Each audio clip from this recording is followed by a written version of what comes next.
La Russie a remporté le titre par équipe en patinage artistique aux Jeux Olympiques 2022 de Pékin mais s'est retrouvée dans un imbroglio juridique concernant les contrôles antidopage. L'affaire porterait sur la situation de la jeune Kamila Valieva, autrice du premier quadruple saut féminin de l'histoire des Jeux. La beauté des Jeux Olympiques permet aux athlètes de participer à la compétition sans aucune limite d'âge. Mais cela n'est pas le cas pour les règles antidopage et la Russie l'a clairement fait savoir aux organisateurs des Jeux 2022 de Pékin ce mercredi après l'épreuve par équipe de patinage. Victorieuse de la compétition devant les États-Unis et le Japon, l'équipe du comité olympique russe n'a pourtant pas encore reçu sa médaille.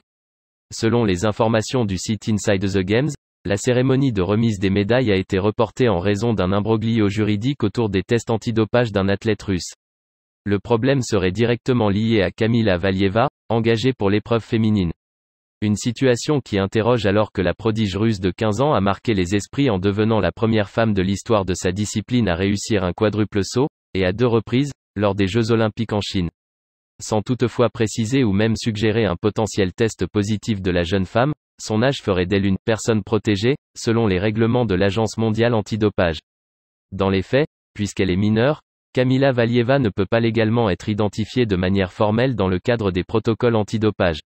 Et ce, même si elle venait à être contrôlée positive à un produit dopant lors du rendez-vous olympique à Pékin.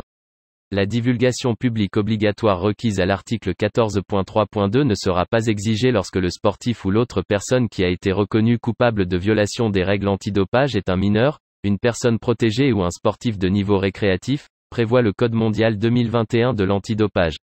Toute divulgation publique facultative dans un cas impliquant un mineur, une personne protégée ou un sportif de niveau récréatif devra être proportionnée aux faits et aux circonstances du cas.